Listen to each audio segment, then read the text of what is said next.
So Jake Nacrelli with Jake and the Hill People. How's it going? Good. I started following you on Instagram. I saw your stuff on there. Kind of went a little deep, got into Spotify and then Apple Music to trying to find out all about you. As far as Oregon musicians go, I want to support local and find some good people out there. I think Oregon's not. People don't really necessarily look at Oregon for like country type style music. Yeah. And I think that's changing. I think you guys are changing that a little bit. That's the hope, anyways. Yeah.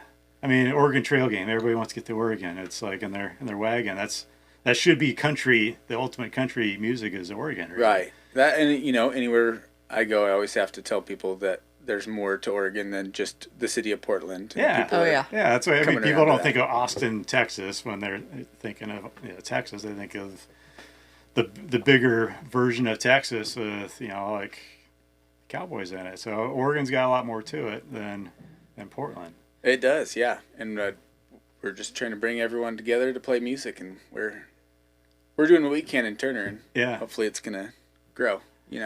So. Your band, when did you start your band? Jake and the Hill People, was that? So, my guitar player is actually my lead guitar player. He's my best friend. He's the one that taught me how to play guitar. Really? So I always wrote lyrics. Uh-huh. It was just kind of something I did, but I never had any like musical talent or anything like that. I never knew how to play an instrument or sing, for that matter, outside of the shower, I guess. Yeah. Is this like high school? So I was 21. Oh, wow. When I first picked up a guitar. Wow. So one day, my friend Simon and another friend of mine, Caden, they came over with a bass and a guitar, and they were playing, and I'm just like reading these lyrics off of my phone and trying to pick up a melody with them, Yeah. And I was like, you know what, I should probably learn how to do this, because like I have these words, I'd rather do something with them. Yeah. So it started with that, and me and Simon played together. Actually, our first time playing live was, I was more nervous than I am today, right here. Yeah. Are you nervous? Don't be nervous. No. I'll get a couple of rain ears. That'll loosen me up a little bit. But the first time we were playing live, we were at actually the Taproot Lounge in Salem. Okay. And they're doing an open mic, and Simon was supposed to be leaving for the Army the next day. And I would not have ever gone on stage if I didn't have him with me, So we went on stage for the first time together. He went to the Army for 5 years. We played shows here and there in between while he was living in Virginia when he'd come back to visit. And then he moved back, and we were like, all right, let's do something with it. Did you get hooked right start from a the band? beginning? Or? Yeah. We would continue to play together like once a year or whatever, and send songs across the country to each other. Like even our album Cross Country Quarantine. Yeah. It really is what it sounds like. We sent recordings across the country to each other during quarantine. That's crazy. And I had a bass player and a drummer in Texas, my cousins in Austin. Yeah. And they mixed it, and we all just sent it all the way around, So that's kind of what got, the fever of wanting to have a band rather than playing just by myself or with Simon. So my bass player, Tyson Oliver, I've known him for a long time. He's from around here. Yeah. And Solomon Keanu on the drums. He's a good friend of mine that we've known for a long time, and we just finally decided, like, hey, let's make a band. Let's do something with this, And it's picked up, So you write your own lyrics. Uh-huh. I always wondered that with musicians, like, is it like you come out the lyrics and then you put a melody to it, or do you hear the melody as you're writing it? So that has changed from time to time. Usually I have like a weird thing that pops in my head, and I'm like, hey, that's interesting, and it's like just like a lyric, but that has evolved as I've become more of a songwriter into it comes with a melody when I first think of it, but it used to just be like a lyric or a hook that it would be the words, and then I'd sit there with a guitar for hours trying to figure out what am I singing in my head, But I've learned a little bit more, and it's made the process a little bit easier, I guess. Oh yeah, I bet. That's well. So the one you just talked about, that was your latest album. That was in 2021. You had one before that. Right? Yeah. So the first one was the Turner in 2020, and then Cross Country Quarantine. We actually started it before the Turner in 2020 album. Like the first recordings of it started before that, but we were just piecing it together for so long. Yeah. So Turner in 2020 was literally, like the COVID shutdown and the fire. The craziness. Yeah, and I lost one of my good friends, Caleb Earl. That was another big part of, like all the things that happened in 2020. And he was from Turner. You know? All the big things that happened in 2020. I just wrote all those songs in like within a month. Yeah. And recorded them all in my shop in a couple of days. And you wrote all those within a month? Because these were like back to back, 2020 and 2021. That's how many songs is that? Like 24 songs? Yeah. And I altogether, I probably have 200 plus songs. Oh, wow.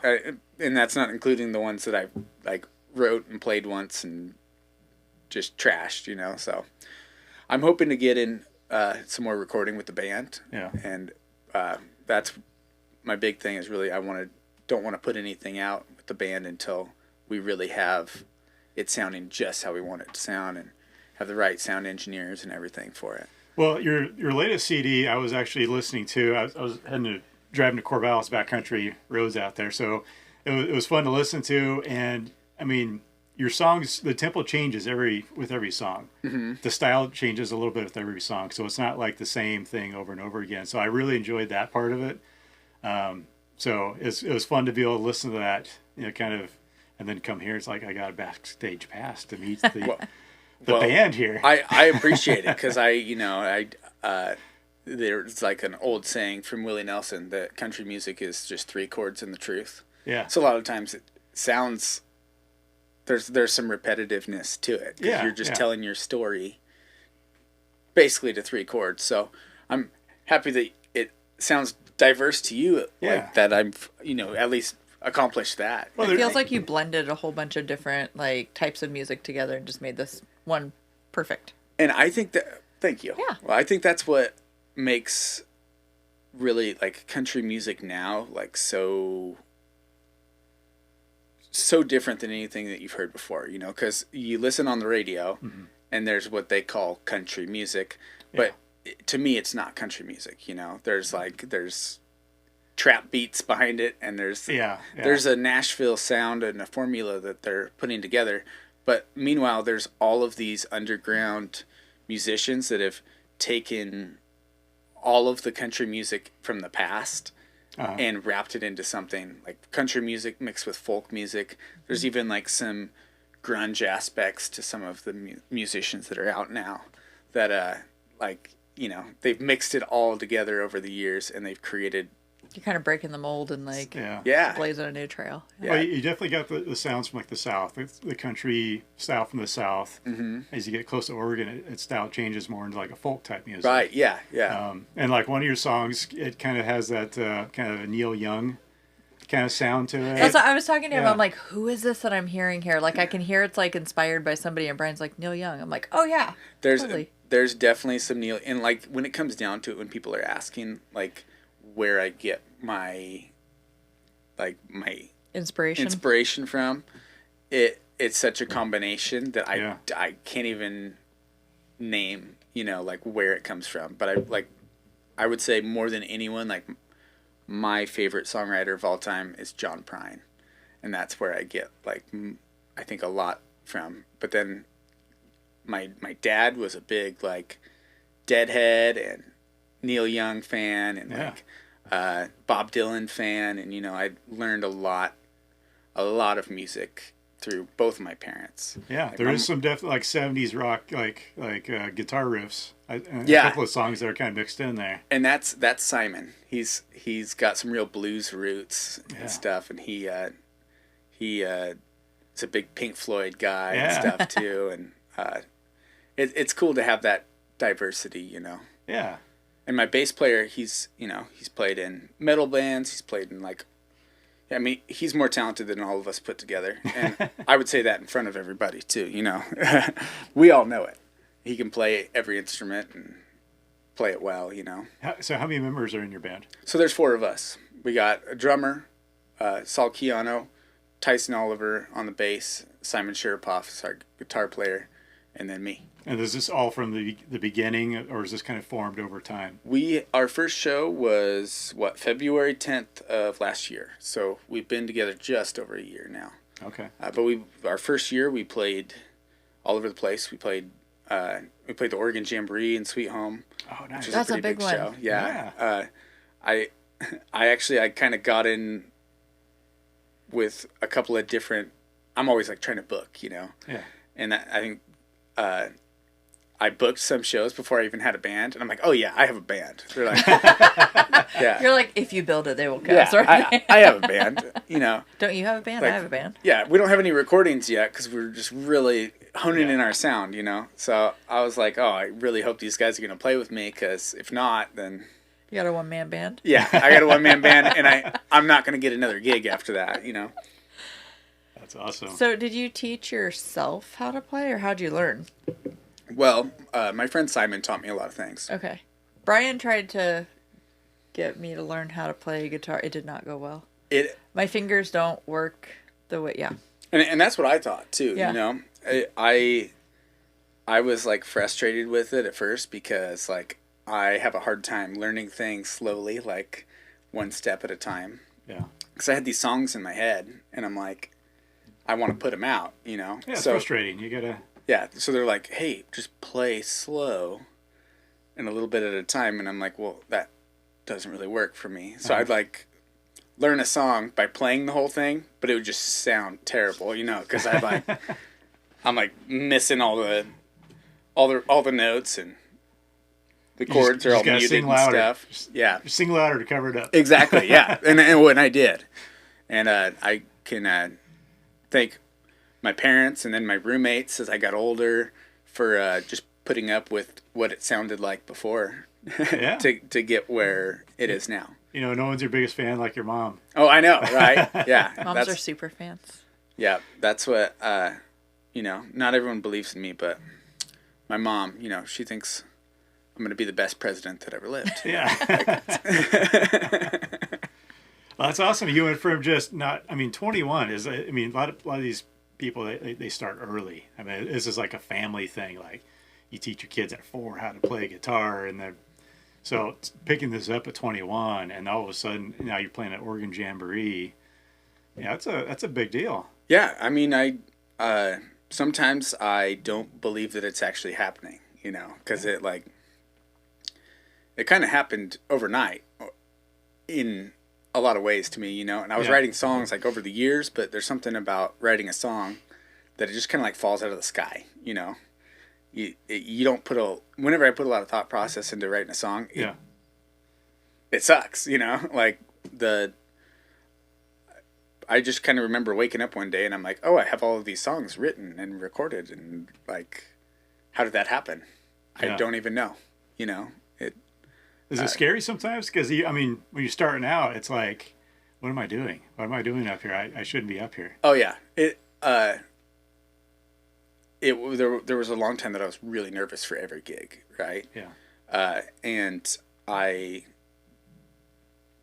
after that, like, I got to the point where I was so comfortable with it that I was, like, going through the motions. And that's one of the great things when we did the Oregon Opry, our first show, last month, and we had like 200 plus people show up, and it was this big thing that I was putting on. I was like, I remember telling Simon, I'm like, I'm nervous. Like, so I got the Oregon Opry thing right there. You see there it is, yeah. So tell me about the Oregon Opry. What is that? Brian's like, do you know we have an Oregon Opry? I was like, what? When did that happen? We do now. Yeah. It's an idea I've had for a long time. You know, me and Simon talked about like forever, like our dreams of like, oh, we're going to go to Nashville or we're going to go to Austin and we're going to just try to make it big, you know? But we always would kind of come back to like, well, we love Oregon. So why don't we like bring Nashville or Austin to us, you know, like do something totally different. So I've for a long time wanted to start this Oregon Opry, and when the Hussey brothers, Andrew and Alex, have took over booking at the Grand Theater, I was like, this is my opportunity, because I knew them when I used to play music at Venti's. Okay. And so I shot my shot and said, hey, like, I want to do this Oregon Opry thing, and they just gave me the full reins to do whatever I wanted with it. Wow. That's awesome. So so the Grand Theater is where it's at. Yeah, at the Grand Theater in Salem every month. So our next one's going to be April 19th, and we're going to have Robert Henry and the Repeaters from Portland. They're like great old school country band. Like, I mean, the only thing I could compare Robert to is like Waylon Jennings, probably. You know, he's really got that like old country grit to him. And Matt Cornish is playing. She's out of Portland as well. And Woody Davidson, he's got a band that plays all over the valley, the Wandering Outlaws.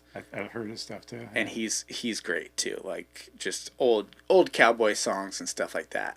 Where I'm like, I'm trying to push this as like we play.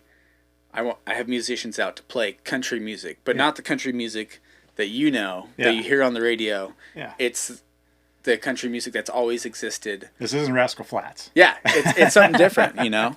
That's what I'm trying to get people around to understand, and that the only way we can kind of keep that like tradition of country music alive is if we go out and listen to those people that are still making it. Yeah, you know. So yeah, we did our first show in February, and I booked my band as the headliner because I was like, what if nobody shows up? Like, I'm not gonna go down with the ship. Exactly, I'm going down with the ship. Like, I can't tell someone I'm going to pay them and then nobody show up. But the day of, watching 200 people walk through the door, that's gotta be terrifying. Pretty cool. Though. It was terrifying in all the greatest ways. Yeah. You know? Could you like feel the energy from the audience? Did you get a lot of pre-bookings, or was it all like at the door type of bookings? We had over 100 tickets sold before. And then, I mean, a lot of the people that I know don't plan ahead. So, like, I expected some of them to come rolling in. But when we're, like, over 200 seats and we're opening up the balcony, and by the time my band came on, people are hooting and hollering up in the balcony and stuff. And it was like, you know, like, this is what it feels to play a big-time show. And that's what I want people to want to come and play. And come through for you guys, so. It really is. Yeah. It really is, and I just want to keep it going, you know. Yeah. And we're booking shows throughout the year. We've got some great talent from the Northwest.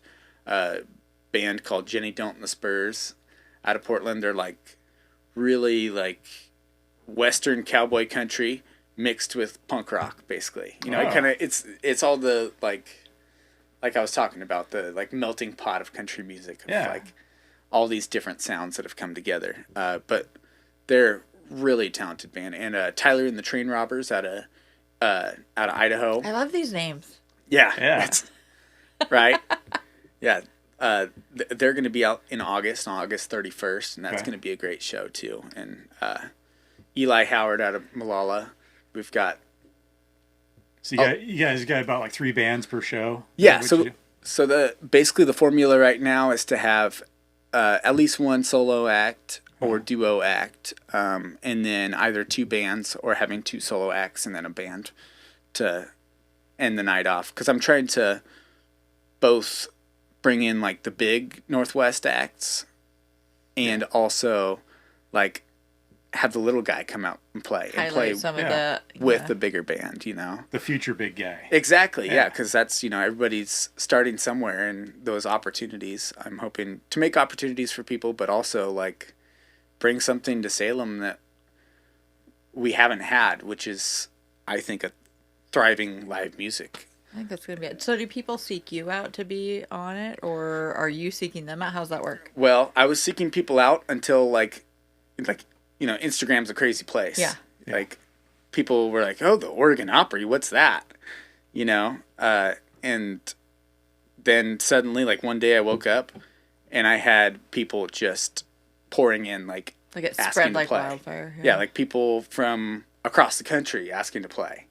you know? Wow. So it was like, oh, wow, okay. This is going to be a thing. Yeah. Yeah. And I had to kind of just catch up to the hype even, you know, to get all my ducks in a row, and it's been a learning process. But after we put the first one together, I know that we really got things figured out, tweaking a couple of things for the next one, you know. Well, it sounds like Oregon really wants that. I mean, they have these like yearly type events that get put on, but you got to wait a year for it. Yeah, And right. so this is more like a monthly type thing or bi-monthly. That's what it started as bi-monthly, but then the demand of just people that wanted to play, it's turned into more of a monthly thing, you know. I was thinking every other month we could put one on, you know. And so that's how it started. So February we played a show, and then April 19th is going to be our second one. But then after that, we're looking at doing a show for May, but we're booked for June, July, August, September. That's awesome. And then we're in the midst of booking October, November, and December too. So. And you're picking up sponsors and all that Yeah, stuff? we got Rainier Beers on as our sponsor, actually. Nice. They're the That's a official coincidence because sponsor. we're drinking That's Rainier what you're Beers. thinking. Yeah. How'd that happen? We should probably let people know, right? Yeah. Got the hat on and everything too. No, they've been great to have on as a sponsor, because not only like this is like my go-to beer, and it's not even close. Everybody that knows me knows that. But there's something so Northwest about Rainier that like it's not a national brand. It's more of a Northwest brand. it is, yeah, you know. And so I contacted them because I was like, you know, I'd really like. It'd be cool to have anyone as a sponsor that would just want to help out, but I want you guys, you know. And it was cool that it was a mutual relationship that they wanted to. You guys are serving beer there? Yeah. So we sold a lot of Rainier at the first show, and I'm assuming that's only going to continue. So we have a setup where every Rainier beer that someone buys, $1 from that beer goes back to the Opry Fund, which is helping us bring in bigger acts as time goes on. So then we can, you know, pay the big guy that wouldn't come to Salem otherwise. Yeah. You know, so it's starting small, but I have to remind myself sometimes that we've only done one show. You know, we've got like a long way for it to grow. I mean, the year just started, right? Yeah, it did. Yeah. So, yeah, we're off to a really good start, and I'm just trying to take it one day at a time.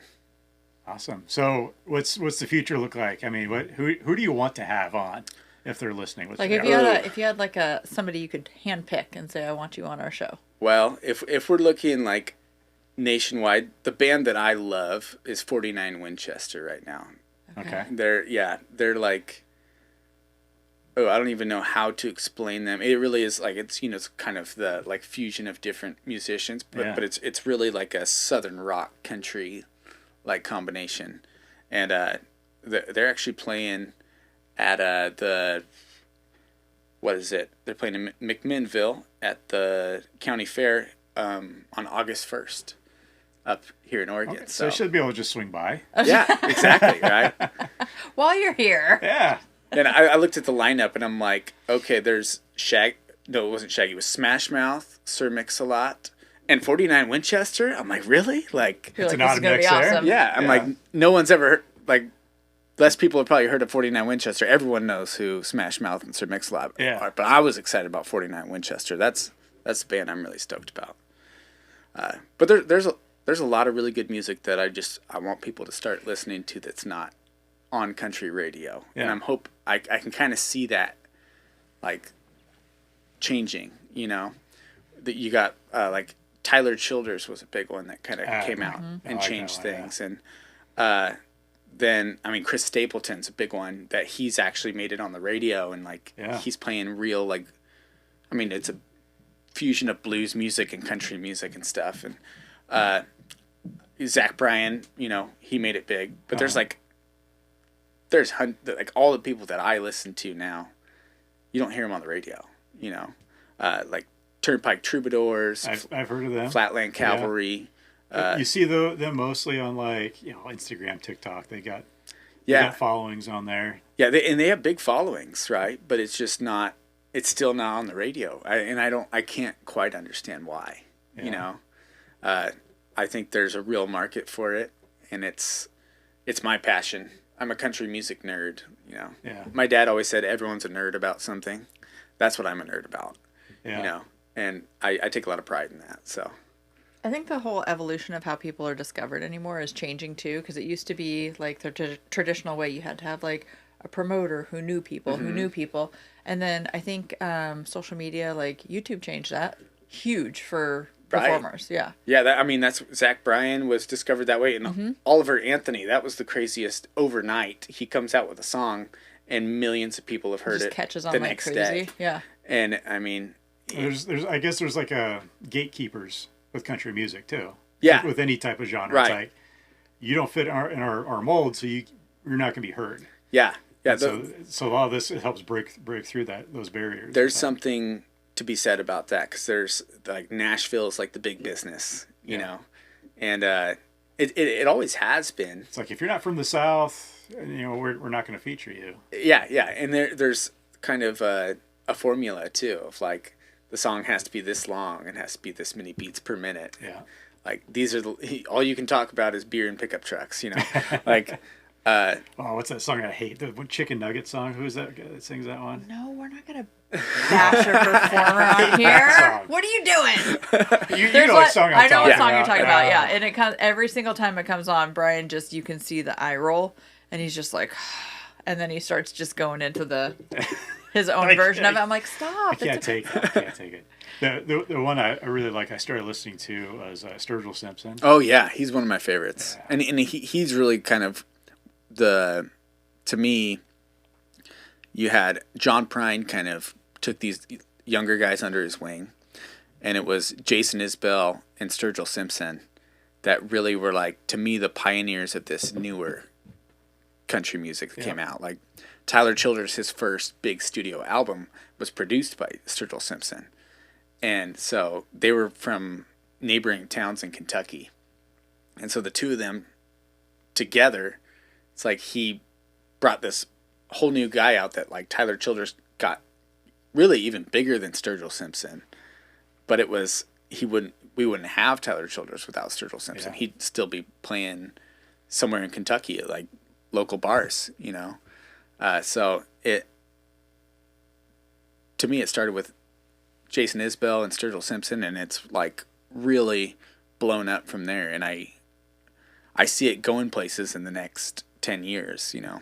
So with the Oregon country music, I mean, it's when I started following you, I was like, well, who else do you follow? And I'm finding all these other bands that you're talking about. So y'all are like following each other. And so you're all, I mean, you guys are your biggest fans. Is like you're following them, they're following you, they're following someone else. And so I'm kind of going through and like, oh, I've never heard this person. So I go on their Instagram, go on their Apple Music, and start listening to them. And so yeah, it's like a whole nother world out there that I don't think we're exposed to. It's almost like underground. Like it is. It really is. Yeah, it's like the punk rock of country music. Country music. Yeah. that comes back to the whole fusion of everything, right? Yeah. It really is cool, and I've found in even other little branches of it. Like I found out Portland has this crazy great country music scene. Which is Portland does? Yeah. Blows my mind. You wouldn't expect anything like that in Portland. Exactly. Yeah. And we played our first show in Portland as a band just like 2 weeks ago at the showdown in Portland. It's this new, have you ever heard of Pickathon, the music festival? It's like they do all kinds of folk music and bluegrass and like all different kinds of stuff, you know. But they have a primarily country music bar in Portland called the Showdown, and there's multiple others too. And I've found like a lot of these musicians just through Instagram and Facebook and stuff, but now I've gotten to meet them, and they're like they're really cool people, and they're playing like really good like old school country music, and there's a lot to choose from, and they're all hungry. They want to go out there and do more. I could fill up like my entire year and book just musicians out of Portland right now if I wanted to. Wow. And I wouldn't feel bad about doing it because I enjoy all their music that much. Yeah. Like they're actually, it's not just that they're playing country music so they'd fit, they're playing good country music, in my opinion, you know. Yeah. So yeah, there's something cool going on in Portland. And I want that to be going on in Salem too, you know. Well, Salem's growing. It's I mean, it's amazing how much it's grown here. Yeah. Just with the downtown. I mean, they're starting to build a the revitalization. Yeah. And everything. Yeah. A lot of people are moving downtown. I would never move downtown, but there's a younger crowd that wants to move downtown. They want to go to the bars. They want to go Or to rural shows. people. We like being very Me too. rural. I lived in downtown Salem for 1 year. Did you? Yes, and that, I mean, it was great for music at the time, but I barely made it 1 year. So I grew up in the country, and that's where I'll always want to be. Yeah. That's home. Yeah. But I mean, with playing at the the theater in downtown, you got people that are within walking distance from their home. Yeah. To these shows now. Yeah, that just getting people to want to come out for music is a big thing. Like, especially after COVID, it's like it really changed how much people want to go out. Yeah. So now I think it's kind of that sweet spot where we're like now Picking back up and reminding people like, hey, you know what?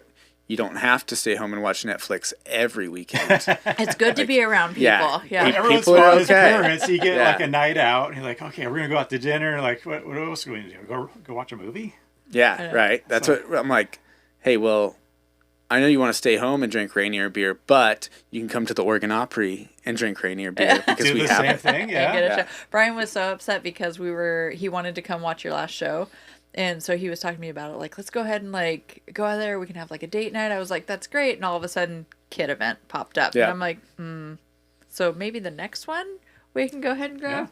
So Well, another kid event will pop up. I know it will. But we've got old enough kids that helps. Yeah, The older kids watch younger kids. that's that. I'm waiting for that to happen Oh, for it's, us. it's, I it's don't- gonna be It's nice. awesome. It's gonna be It's nice. awesome. Bit of a game changer. yeah. So what do you do during the daytime? I mean, you do a lot of things. You got your band, you got the Opry you're managing. What else do you do? Yeah, so I work at elementary school. I work at Richmond Elementary School with kindergartners and first and second graders, primarily in a behavior program, and it keeps me very busy, keeps me on my toes. And then you got kids. How many kids you got? I have 2 kids. Nice. Yeah. So they're not quite old enough to watch themselves yet. Yeah, I mean they probably could, but If they're 80s kids, they could. yeah, exactly. They'd 80s be kids. driving by Yeah. now if they were 80s kids. You know, there's no 80s kids around anymore. Latchkey kids.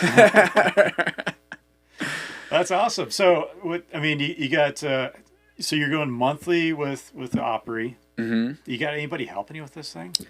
Well, Andrew Hussey at the Grand Theater and Alex Hussey, they've helped a lot. Are they brothers? Really? Yeah. Okay. So Alex does all of the sound and lights and everything like that. I think I talked to one of the brothers, and he's a musician. Yeah. Also. So they both are actually. So Andrew Hussey does some solo stuff in town, and Alex Hussey plays for the band Wild Ire. That they've got a pretty good following in Salem. Okay.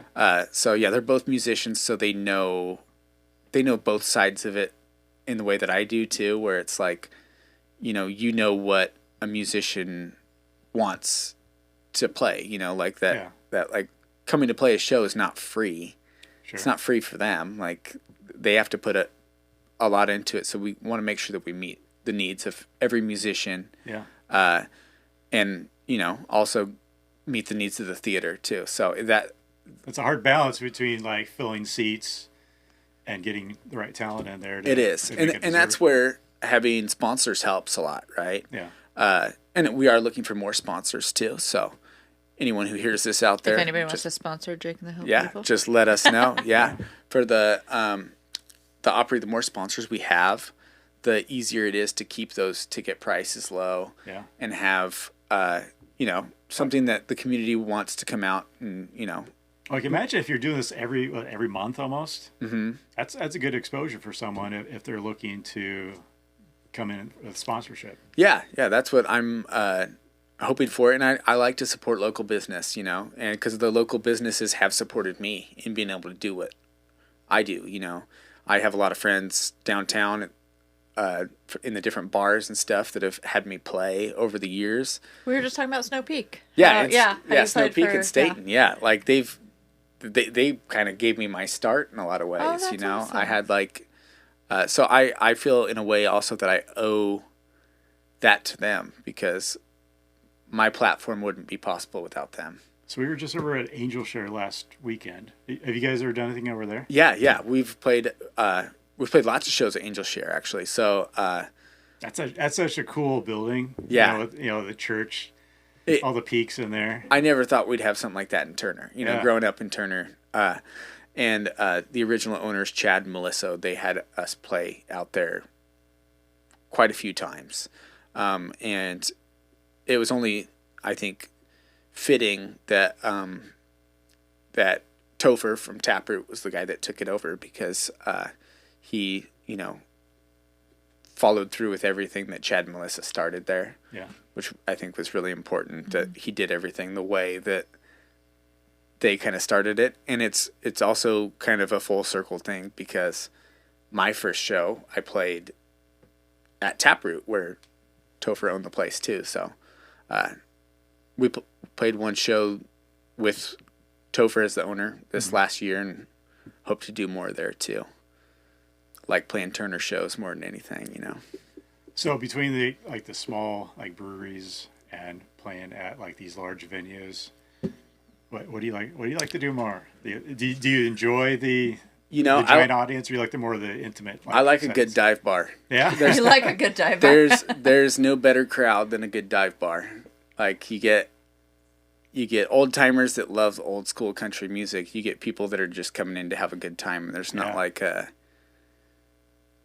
I don't know. There's not a certain. There's no air about it. Yeah, exactly. There's no certain standard that I need to hold myself to. So I'm just there to have letting a good it loose time. and having fun. And then when we're having fun, people tend to have fun. Yeah. So I got to say I like a good dive bar more than anything. So how many shows you guys play in a month? I mean, so you got the Opry maybe once a month. You guys are also still kind of playing like a circuit? We are. So we dialed it back a little bit with the Opry going on, and also my drummer, he's in Taiwan right now. He's just traveling, living it up for a while. So we had a fill-in drummer for the last couple of shows. He's been great, good to have. But with me booking the Opry once a month, and also my kids playing sports, and also playing my own band shows. It's a balance that I'm working out, So we got a show in Jefferson at a little shop called Re and Rays on April 27th. It's right on the main street in Jefferson. Okay. The only street in Jefferson. The only. I was like, the one street. Is it on the left side or the right side? Yeah, right. Well, it depends on what way you come in, But we're doing something there. They're doing just like a little kind of block party thing, and Snow Peak Brewing's actually going to be there too, awesome. So it's cool. Nice. We'll be doing that on April 27th, and then we're booking a tour for July to go out to Idaho. But, oh wow! Yeah, because the summertime is when things really pick up for music. You start doing outdoor festivals and stuff like that. Outdoor festivals, barn parties, all the good stuff, Harvest Fest, maybe? Yeah, we played it last year, actually. Yeah, and it's. I hope to go back there again because that's one of my favorites. And one of these days we're gonna go out to the San Am Stampede and play there because I actually have a song called San Am Stampede. So, do you really? Wow, you gotta play that. Waiting for the time. We don't have it recorded yet, but it'll be Okay. on the next album that we'll be working on here soon. So when is this album that you got coming out? It's a process, one step at a time. So when we get everything sounding the way that we want to, and it just like I said, it's not free to play music. Like the sound engineers. Is it paying the bills yet? I mean, because I saw Apple. He's I was like, tell me about that. I'm going to download his album. How is he getting paid for this? Well, I came here straight from my day job, so if that answers your question at all. Out of school. Yeah. Exactly. Between the two, the two schedules rendered to themselves to each other really well. That Monday through Friday during the day I'm here. Nights and weekends, that's the only time people want to have live music too. So that's worked out really well. One day I'll find out when I will sleep or any of that kind of stuff. But do you do any private shows at all? Yeah. I always love doing that kind of stuff.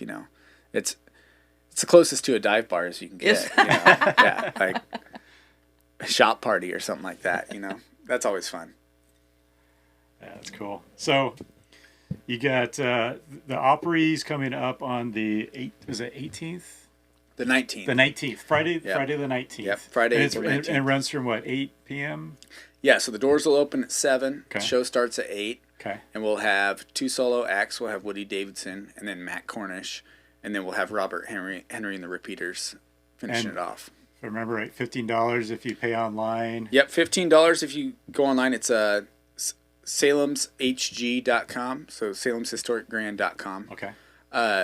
That's where the tickets are for sale. Or if you find Oregon Opry on Instagram, Facebook, we have all the links to buy tickets.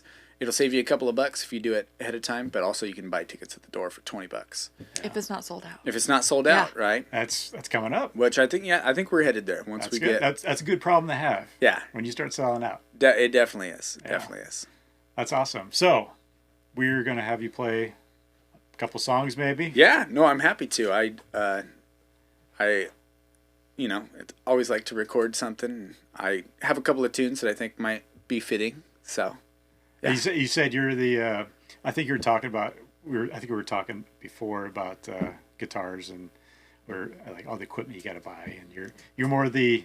I got a basic guitar. And, Oh yeah, no, and I bought a nice Taylor, like years back. Yeah. But it's all beat up, and that's how I like it. You know. Probably sounds better like that. Yeah.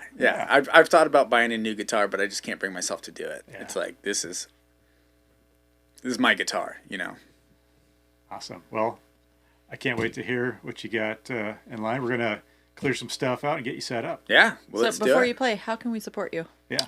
How do people find you? How? Well, the main thing is to just support live music in Salem. I mean, on Instagram and Facebook is kind of like the best way to find where I'm playing. So Jake and the Hill People on Instagram and Facebook. Yep. Oregon Opry on Instagram and Facebook. Those are kind of the best ways to find what's happening next and where I'm going to be, or who's coming to the Oregon Opry next. You know. So those are probably the best avenues to go through. Okay. All right. Well, we can't wait to hear you. All right. Thank you. Thanks for having me on. Thanks for coming on.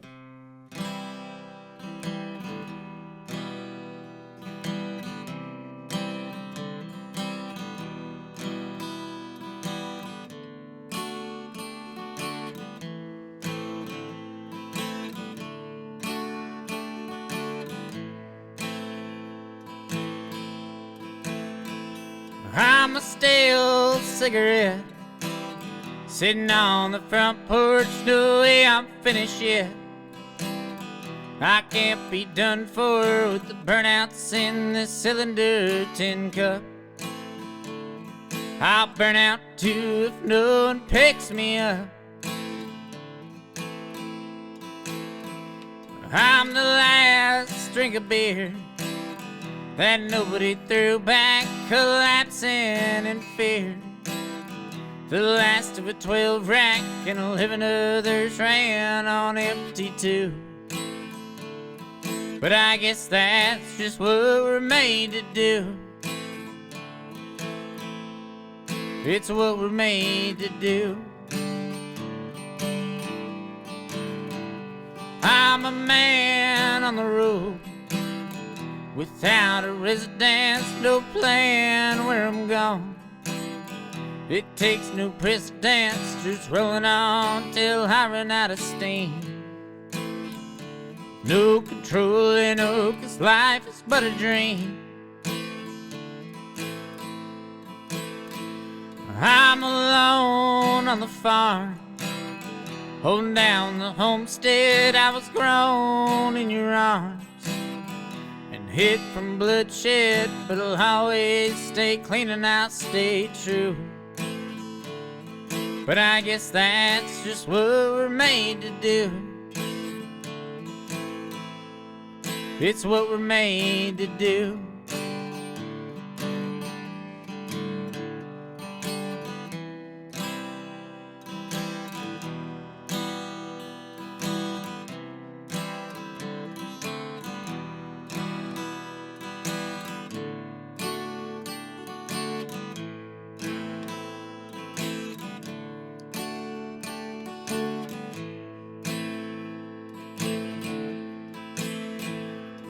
I'm the old telephone that nobody talks on, the carpet at home that everyone walks on, the tables, clocks, and tools out in your shed, and all your thoughts and voices in your head. The priest, the peasant, hell, the president, we're all in the present. So don't be hesitant, we're all caught up in yesterday's news. But I guess that's just what we're made to do. But I'm a stale cigarette sitting on the front porch, no way I'm finished yet. I can't be done for with the burnouts in the cylinder tin cup. I'll burn out too if no one picks me up. I'm the last drink of beer that nobody threw back, collapsing in fear. The last of a 12 rack, and 11 others ran on empty too. But I guess that's just what we're made to do. It's what we're made to do.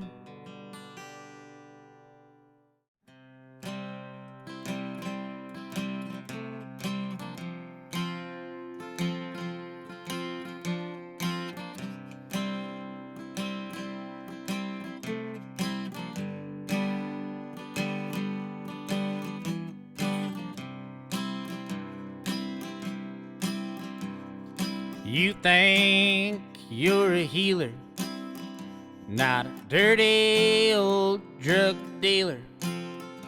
You're numb, but you still feel her drifting away. She ain't always been a drinker. She took a turn without a blinker. You dropped hook and a sinker just to get her to stay.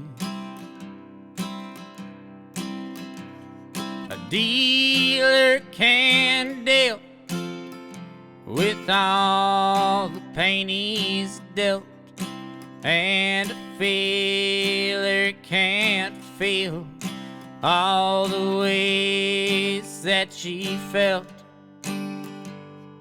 A kneeler's left on his knees, right where he fell, and a healer can't heal her until he heals himself. She tries not to partake and sober up for our sake, dodge all of the heartache, and keep this house a home. I blurred both of our vision with alcoholism. Now I'm left here with the wisdom as I live here alone. A dealer can't deal with all the pain he's dealt, and a feeler can't feel all the ways that she felt.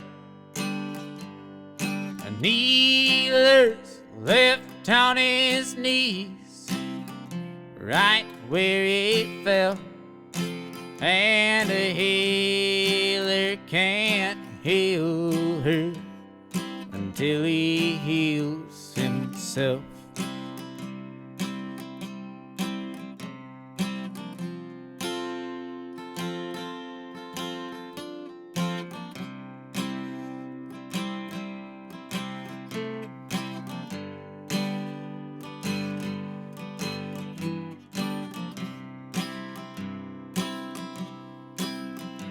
I think of all the good times, good whiskey and red wine. We'd stay up past bedtime and close the night down. Now lately you've been drifting while you clean the kitchen, and I'm out here wishing that you'd want me around. A dealer can't deal with all the pain he's dealt, and a feeler can't feel all the ways that she felt. A kneeler's left on his knees right where he fell, and a healer can't heal her until he heals himself.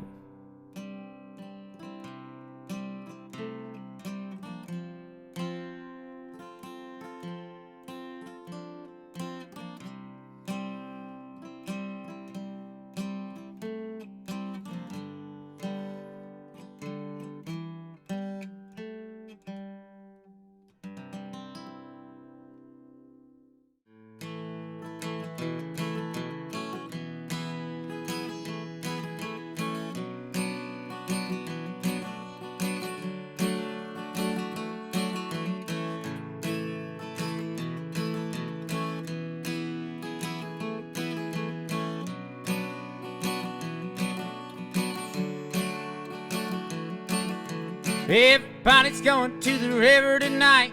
Orion's belt's gonna shine its light. Don't give a damn if the fish don't bite, 'cause you'll still reel 'em in. Everybody's going to the mountain top, drinking 94 up until we drop. Party, it ain't gonna ever stop until we meet again.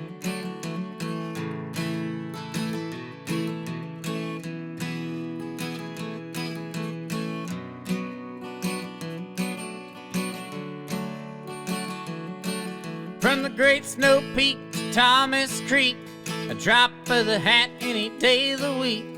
Any adventure I ever seek, be there by my side. Cast a line in every salmon run, from the western sky to the rising sun. You've been a part of everything I've done, now let's buckle up and ride. 'Cause everybody's going to the river tonight. Orion's belt's gonna shine its light. Don't give a damn if the fish don't bite, 'cause you still reel 'em in. Everybody's going to the mountain top, drinking 94 up until we drop. Party, it ain't gonna ever stop until we meet again.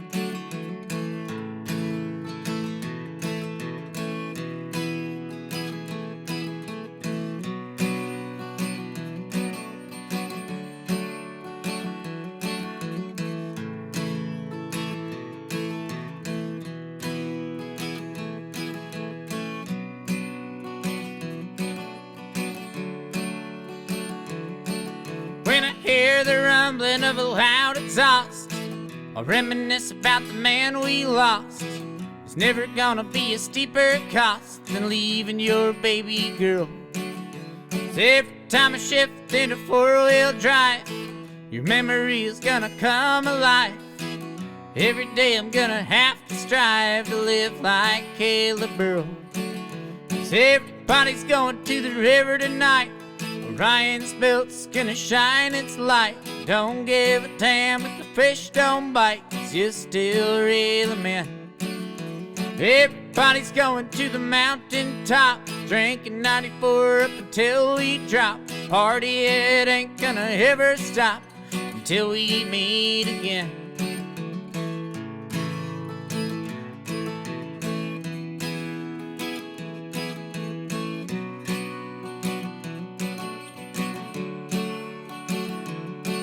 Cause if Everybody's going to the river tonight, where Ryan's milk's gonna shine its light.